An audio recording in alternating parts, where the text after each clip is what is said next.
Welcome students. Now play with chemistry. बच्चों, play with chemistry में आपका बहुत बहुत स्वागत। आज हम बहुत ही इंपॉर्टेंट चीज, इंपॉर्टेंट कंसेप्ट केमिकल बॉन्डिंग में आपको बताने वाले हैं। हमने पिछले वीडियो में I have just told you about the introduction of chemical bonding. Chemical bonding, chemical bonding. Dear students, on the basis of intermolecular force of attraction, बच्चों केमिकल बॉन्ड किसे कहते हैं मैंने बताया था। The force which holds the atom together in a molecule is called bond.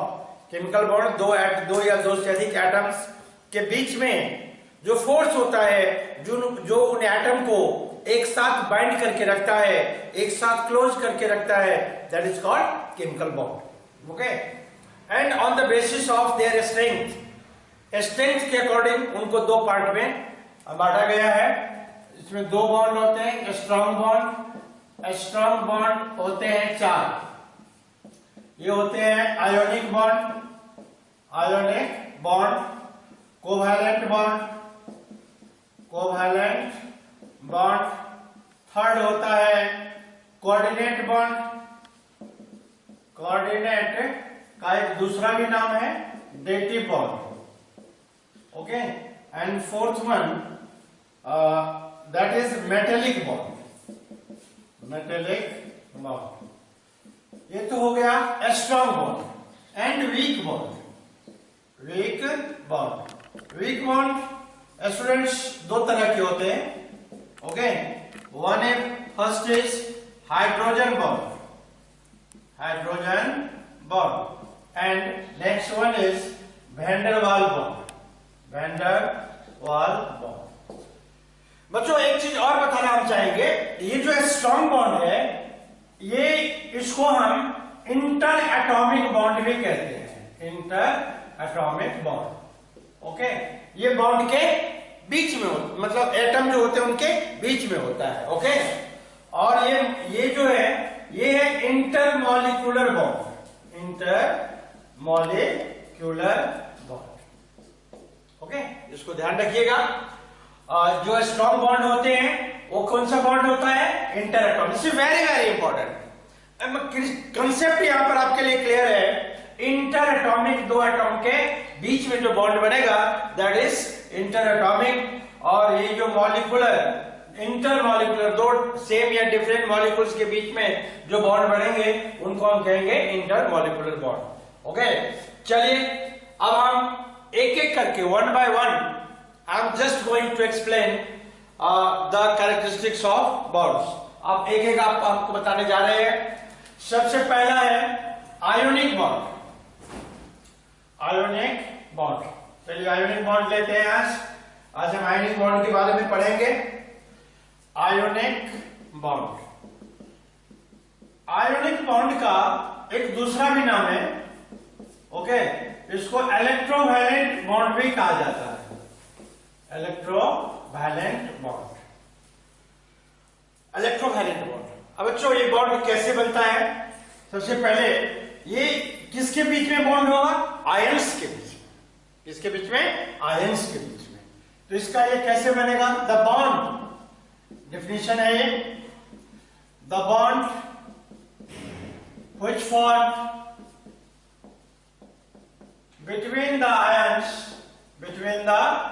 ions by complete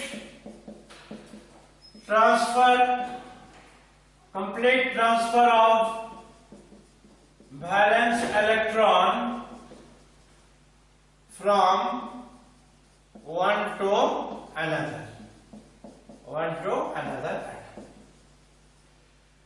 बच्चों ये आयनिक bond, this is a very important bond, बहुत इंपॉर्टेंट है। ये कब बनेगा? आयंस के बीच में बनेगा। देखिए आयंस आप जानते हैं क्या होता है? Ions are charge particles, either cation or anion. Okay, जैसे देखिए सोडियम है, यहाँ सोडियम का एटॉमिक नंबर है 11, इलेक्ट्रॉनिक कॉन्फ़िगरेशन है 281। ओके, यहां पर है क्लोरीन, ये 17, 287। ओके, ऑक्टेट रूल के हिसाब से ओके, हीलियम को आप छोड़ दीजिए, हीलियम लिथियम इस सबको छोड़ दीजिए, ये डुप्लेट रूल में आता है। बाकी के जो एलिमेंट हैं वो at any cost they try to attain the noble configuration, वो नोबल कॉन्फिगरेशन अटेन करना चाहते हैं, मीन्स उसके ऑटोनोमस शेल में 8 इलेक्ट्रॉन होना ही चाहिए, 8 इलेक्ट्रॉन होना चाहिए, आइदर गेन द इलेक्ट्रॉन और लूज द इलेक्ट्रॉन और शेयर द इलेक्ट्रॉन। ओके, चलिए देखते हैं। अब ये इसका अभी तो ये ऑटोनोमस में 1 है, इसमें 7 है, तो ये क्या करेगा, ये इलेक्ट्रॉन इसको दे देगा। ओके, ये इलेक्ट्रॉन इसको देगा, जैसे ही देगा तो पॉजिटिव चार्ज हो जाएगा, ये इलेक्ट्रॉन इनटेक करेगा, ओके, इस पर नेगेटिव चार्ज हो जाएगा, इसकी कॉन्फिगरेशन हो जाएगी, ये Na+ हो जाएगा, ये हो जाएगा 2 8 और ये हो जाएगा Cl माइनस, ये हो जाएगा 2 8 8। ओके, आप देख लीजिए ऑटोनोमस सेल में 8 इलेक्ट्रॉन, इसमें 8 इलेक्ट्रॉन बच्चों। और ये जो Na+ बना और ये Cl-, इस बीच में ये है फोर्स ऑफ अट्रैक्शन, ये फोर्स ऑफ अट्रैक्शन। और ये फोर्स जो होता है, ओके, ये force electrostatic force of attraction is there between the ions, और this is very strong bond, very strong force. ये जो फोर्स है ये बहुत स्ट्रॉन्ग फोर्स है, जो दो आयंस को, कैटायंस को, एनायंस को, फॉर एग्जांपल Na+ और Cl- को ये बाइंड करके रखता है। ओके, अब देखिए यहां पर जब भी आयनिक बॉन्ड बनेगा बच्चों, तो आपको एक चीज बताता हूं, ये जब भी बनेगा तो ये Na क्या है, ये मेटल है। ओके, ये क्या है, ये नॉन मेटल है, मतलब एक लेयर है। जो आयनिक बॉन्ड जो बनेगा ये किसके बीच में बनेगा, मेटल और नॉन मेटल के बीच में। अब देखिए यहां पर सोडियम ने क्या किया, ये 2 8 1 था। ओके, ये लिखने की जरूरत नहीं है, यहां पर मैं लिख चुका हूं। इन्होंने क्या किया, एक इलेक्ट्रॉन को लूज किया तो गेट पॉजिटिव चार्ज। और क्लोरीन ने क्या किया, एक इलेक्ट्रॉन इसने लूज किया और इसने एक इलेक्ट्रॉन गेन किया, ये देखिए यहां पर। और ये सोडियम से सोडियम आयंस बना, क्लोरीन से क्लोरीन आयंस बना। बच्चों इसको हम कहते हैं oxidation. Okay, oxidation, okay, oxidation. और इसको हम कहते हैं रिडक्शन। इसको आप ऐसे भी समझ सकते हैं, oxidation, okay, oxidation is process of losing electron। Okay बच्चों, तो जो मेटल है, ये क्या करता है, इलेक्ट्रॉन लूज करता है। तो किस प्रोसेस में गया, ऑक्सीडेशन के लिए। क्लोरीन ये क्या है, नॉन मेटल है, क्या है ये chlorine, it is non metal. Okay, ये क्या कर रहा है, इलेक्ट्रॉन को गेन कर रहा है, इसको कहते हैं reduction. Reduction is the process to gain the electron, okay. अब देखिए यहां पर क्या बना है, सोडियम आयन और क्लोरीन आयन आपस में कंबाइन होकर क्या बनाते हैं, NaCl। ओके, NaCl एक कंपाउंड है, ओके, क्योंकि आयनिक बॉन्ड से बना है इसीलिए उसको हम आयनिक कंपाउंड कहते हैं। अब यहां पर एक ही रिएक्शन में दो घटनाएं हो रही है, दो फिनोमेना हो रही है, मैं आपको यहां पर बताता हूं। इसका मतलब बच्चों ये हुआ, आयनिक बॉन्ड जब बनता है, during formation of ionic bond, this is very important बच्चों, this is very important, only few student knows that. Okay, during formation of ionic bond, okay, both oxidation and reduction occurred। ये दोनों reaction वहां पर होती है। Okay, जब भी ionic bond बनता है तो कौन से रिएक्शन होती है, ऑक्सीडेशन और reduction. And we know very well when oxidation and reduction occur together, it is called redox reaction। Means this is the example of redox reaction means occurred, so it is called redox redox reaction. बच्चों ionic bond में कौन सी reaction होती है? This called redox reaction. Redox reaction, ये ध्यान रखिए, ionic bond में redox reaction होता है। ओके, अब देखिए बॉन्ड की और भी एग्जांपल लेते हैं, फॉर्मेशन का और भी एग्जांपल लेते हैं। ओके, ये देखिए Mg कितना है? 282, Mg 12, 282।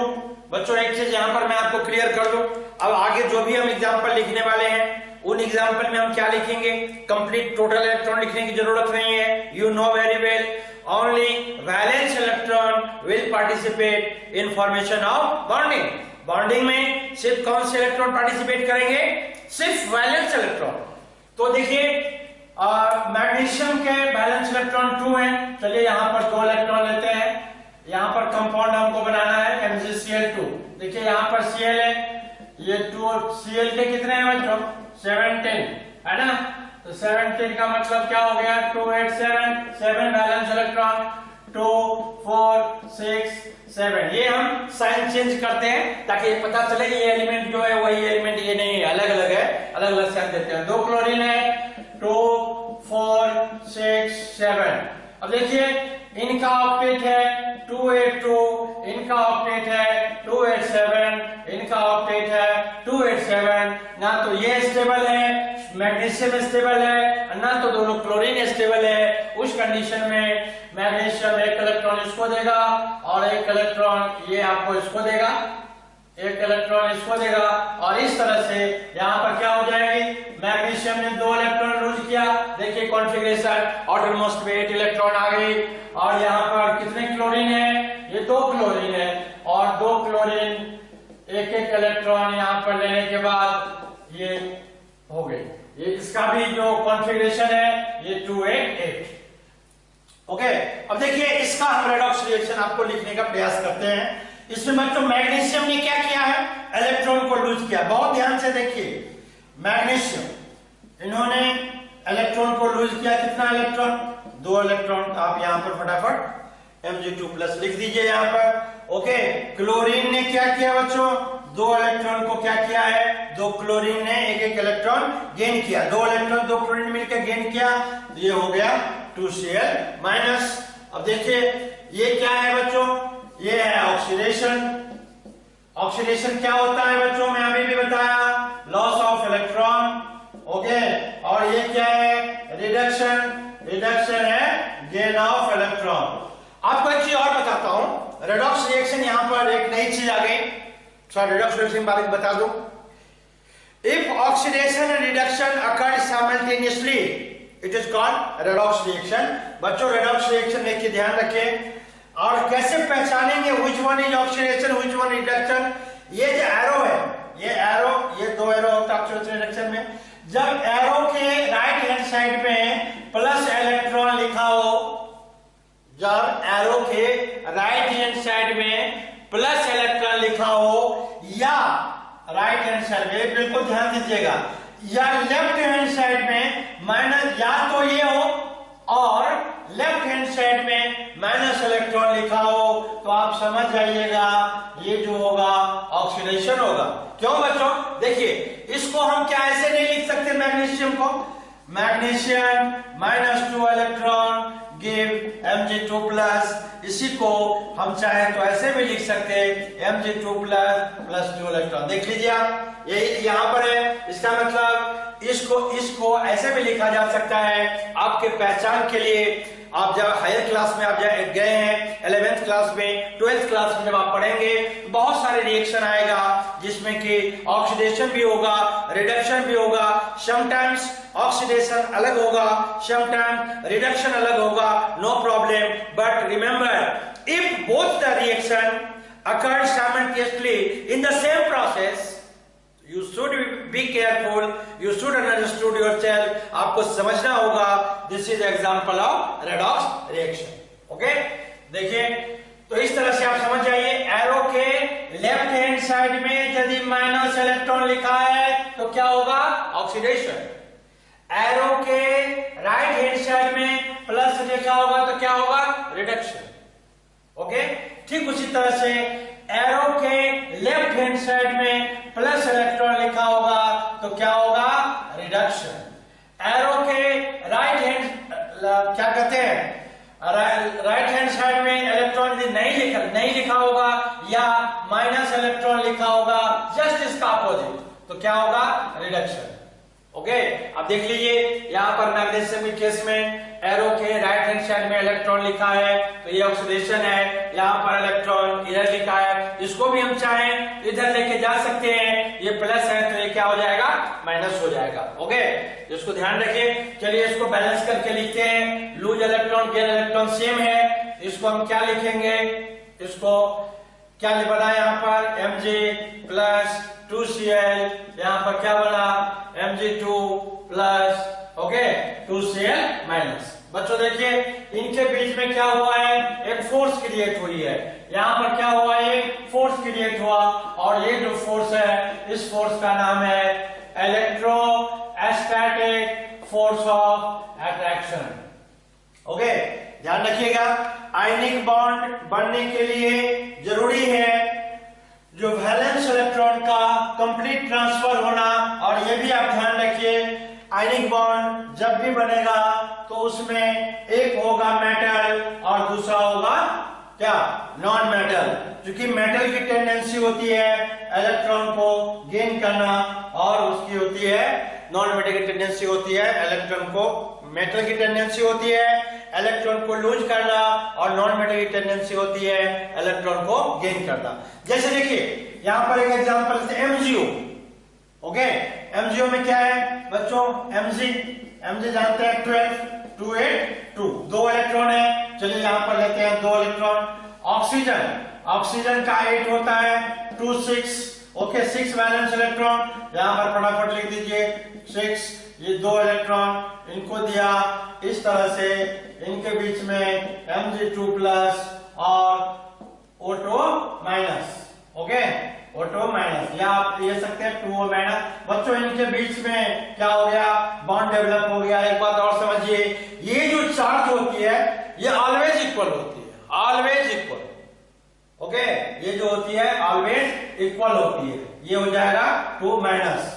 ओके, और इनके बीच में जो लगने वाले फोर्स है, क्योंकि दोनों पर चार्ज सेम है इसीलिए इनका फॉर्मूला जो होता है वो MgO होता है। ओके, तो this is the formation of ionic bond. Ionic bond कैसे बनेगा बच्चों, the ionic bond is formed by the complete transfer of electron from one atom to another atom. एक एटम से दूसरे एटम में जब इलेक्ट्रॉन का ट्रांसफर होता है तो they are called ionic bond or electrovalent bond. अब कैरेक्टरिस्टिक्स देखते हैं, दिस इज वेरी इंपॉर्टेंट। आप बच्चों जानते हो ना characteristics of ionic bond, ionic compound लिखिए, आयनिक कंपाउंड और इलेक्ट्रोवैलेंट कंपाउंड, इलेक्ट्रोवैलेंट कंपाउंड। आप जानते हैं आयनिक बॉन्ड से जब भी क्वेश्चन होगा तो आपको ये थोड़ी पूछेगा आयनिक बॉन्ड कैसे बनते हैं, क्योंकि आप जानते हैं सभी लोगों को पता होता है, 9th 10th क्लास से ही लोग पढ़ते हैं मेटल और नॉन मेटल के बीच में आयनिक बॉन्ड बनता है, क्योंकि metal electron completely valence electron को लूज करता है, और जितना इलेक्ट्रॉन मेटल लूज करता है नॉन मेटल के द्वारा उतना इलेक्ट्रॉन एक्सेप्ट किया जाता है और दोनों के बीच में बॉन्ड फॉर्मेशन होती है। ध्यान रखिए आयनिक बॉन्ड जो होते हैं वेरी वेरी स्ट्रॉन्गर बॉन्ड, बहुत स्ट्रॉन्गर होते हैं। क्यों होता है, तो दोनों के बीच में क्योंकि अपोजिट साइन होता है, अपोजिट साइन होने के कारण से फोर्स ऑफ अट्रैक्शन जो होती है वहां पर बहुत ही स्ट्रॉन्ग होती है। चलिए सबसे पहले यहां पर हम पढ़ते हैं physical state. Physical state generally ionic compound और क्रिस्टलाइन सॉलिड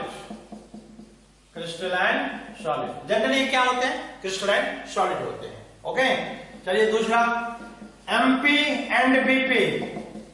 बच्चों समझ में आया, MP melting point and boiling point क्या होगा बताइए। आप देखें आपने Na प्लस और Cl माइनस दोनों के बीच में ये फोर्स जो है वेरी स्ट्रॉन्ग। कौन सा फोर्स है बच्चों, यहाँ electrostatic force of attraction. Am I right? Okay. और स्ट्रॉन्ग फोर्स है, स्ट्रॉन्ग फोर्स है तो क्या होगा, उनको बॉयल करना या उनको मेल्ट करना इजी नहीं होगा. ओके, मेल्ट तो होगा, बॉयल भी होगा, but we have to apply more and more energy. Therefore melting point and boiling point are higher.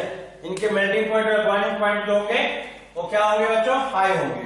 Okay, high melting point and boiling point. क्यों बच्चों? Due to strong electrostatic force of attraction. Okay, ये second character हो गया. तीसरा character, this is very very important character. Okay, ये है आपको conductivity. Okay, ionic compound conduct electricity in either in molten state or in aqueous solution.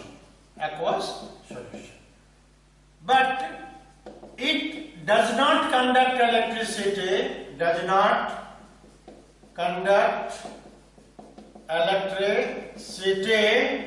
in solid state. देखिए यहां पर क्वेश्चन अलग हो गया. ये आयनिक कंपाउंड है. आयनिक कंपाउंड बोले तो Na+ है, Cl- है, इनके बीच में ये फोर्स लगता है, जानते हैं, इलेक्ट्रोस्टैटिक फोर्स है. ओके, ये क्रिस्टलाइन सॉलिड होता है, ये भी आप जानते हैं. दो अपोजिट चार्ज है, तो आपके हिसाब से इनको चार्ज कंडक्ट करना चाहिए? नहीं, बिल्कुल करना चाहिए. फिजिक्स के लॉ के अकॉर्डिंग भी है ये. जब दो ये बिल्कुल आयन है, चार्ज पार्टिकल्स है, दे शुड कंडक्ट इलेक्ट्रिसिटी. लेकिन सॉलिड स्टेट में आयनिक कंपाउंड नहीं करते. क्यों नहीं करते बच्चों? इनके बीच में जो फोर्स है, ये बीच लग रहा है, इनके बीच में no electron is available to move. Okay, solid state में इलेक्ट्रॉन मूव करने के लिए अवेलेबल नहीं होता, रेडी नहीं होता. क्यों नहीं होता ये भी समझिए. क्योंकि दोनों आयंस के बीच में जो पैकिंग होती है बहुत क्लोज होती है, बहुत स्ट्रॉन्ग फोर्स ऑफ अट्रैक्शन होता है, जिस कारण से इलेक्ट्रॉन का मूवमेंट वहां पॉसिबल नहीं होता. जैसे ही यही NaCl जैसे ही ये मेल्ट हो जाएगा तो यहां पर क्या हो जाएगी, इनकी जो पकड़ होगी, बीच में जो फोर्स है, ये फोर्स, ये जो आप देख रहे हैं Na+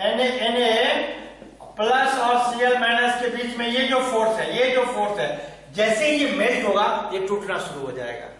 ओके, जैसे ही टूटना शुरू हो जाएगा तो इलेक्ट्रॉन मूव इजिली. यहां पर इलेक्ट्रॉन मूव करेगा, और जैसे ही इलेक्ट्रॉन मूव करेगा चार्ज कंडक्ट करेगा. क्योंकि आप जानते हैं चार्ज कंडक्शन के लिए फ्री आयंस का होना बहुत आवश्यक है. ओके, और फ्री आयंस किस स्टेट में होगा, या तो ये एक्वस सॉल्यूशन में होगा, या नहीं तो यहां पर हमने लिखा मोल्टेन स्टेट में होगा. इन दोनों कंडीशन में आपको कोई पूछेगा, ये बताइए आयनिक कंपाउंड जो है उनमें चार्ज आयंस होते हैं, चार्ज होता है, फिर भी सॉलिड स्टेट में वो क्यों नहीं चार्ज कंडक्ट करते? बहुत इंपॉर्टेंट है. This is a part of very important question. ये इंपॉर्टेंट क्वेश्चन का एक बहुत ही इंपॉर्टेंट पार्ट है, इसीलिए आप इसको समझिए.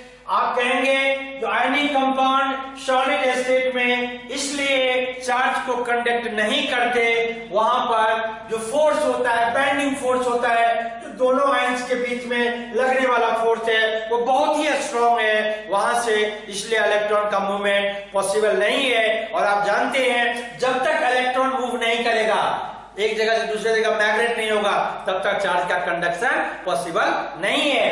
और but in the molten state, जैसे ही मेल्ट होता है तो आयंस के बीच में जो लगने वाला फोर्स है वो फोर्स कमजोर हो जाता है और इलेक्ट्रॉन की मूवमेंट वहां पॉसिबल हो जाती है, and they can easily conduct the electricity. Same thing happen in aqueous solution. जब आप NaCl को, सॉल्ट को जब आप पानी में रखेंगे तो पानी क्या करता है, देखिए वाटर की बड़ी एक अलग ट्रेजेडी है, बहुत ही अलग ट्रेजेडी है वाटर की।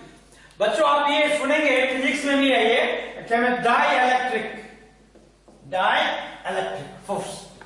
डाई इलेक्ट्रिक क्या है, जैसे ही NaCl पानी में जाएगा, आप डिजॉल्व करेंगे तो वाटर क्या करेगा, सोडियम Na+ और Cl के बीच में जो ये लगने वाला कौन सा फोर्स है, स्ट्रॉन्ग फोर्स, इस स्ट्रॉन्ग फोर्स को कमजोर कर देगा। Okay, dielectric. देखिए नेम है, केमिस्ट्री में कुछ भी नहीं है, हर वर्ड की अपनी अपनी नेम है और सेंस है। डाई इलेक्ट्रिक आप बुक में देखें लिखा होता है, due to dielectric constant. Okay, NaCl when placed in water they can easily conduct electricity। Okay, तो और सोल्युबिलिटी का भी वही फंडा है, आप पढ़ते हैं ना, NaCl is highly soluble in water. क्यों भाई, ऐसा क्या बात है? पहली बात तो ये है, जो वाटर पोलर सॉल्वेंट है। ओके, तो पोलर लाइक डिसॉल्व लाइक, वो भी एक फंडा है। और दूसरा ये डाइलेक्ट्रिक वाला है, जैसे ही NaCl पानी में जाएगा तो Na को भी और Cl को भी पूरे वाटर मॉलिक्यूल्स अलग अलग पकड़ लेगा। ओके, तो क्या करता है, इनके बीच का फोर्स ऑफ अट्रैक्शन कम करता है। आपको समझ में आ गए, जो वाटर में एक्वस सॉल्यूशन में, एक्वस बोले तो the solution which prepared in water. Okay, aqueous solution में और मोल्टेन स्टेट में जो होती है NaCl यानी आयनिक कंपाउंड चार्ज कंडक्ट करती है। ओके, ये हमने आपको कैरेक्टर्स बताया। और लास्ट कैरेक्टर इसमें मेन जो है कैरेक्टर, वो है सोल्यूबिलिटी। ओके, सोल्यूबिलिटी बताते हैं। चलिए बच्चों, इसमें जो थर्ड कैरेक्टर आपको बताए हैं, दिस इज वेरी इंपॉर्टेंट, फिर से बता देता हूं एक बार, बहुत ध्यान से सुनिए, यहां से क्वेश्चन आते हैं। Okay, either in board examinations और इन कॉम्पिटिटिव एग्जामिनेशंस। ओके, क्या क्वेश्चन आता है मैं बताता हूं। यहां पर क्वेश्चन होता है, why solid NaCl does not conduct electricity while aqueous solution of NaCl and its molten state conduct electricity easily। Okay, ये क्वेश्चन है। चलिए इसका आंसर बताता हूं तुरंत बगैर रुके हुए। आप लिखेंगे, since no electron is not able to move, okay, in solid state। क्यों भाई, due to a strong electrostatic force of attraction। ऐसे मैंने आपको डायग्राम बताया, NaCl इनके बीच में ये बहुत ही स्ट्रॉन्ग फोर्स होता है, सॉलिड स्टेट में होती है तो बहुत ही क्लोज पैक होता है, जिसके कारण इलेक्ट्रॉन जो होती है, electron is not able to move. अब आप जानते हैं इलेक्ट्रॉन मूव नहीं करेगा, चार्ज कंडक्ट नहीं होगी। But either in molten state और इन aqueous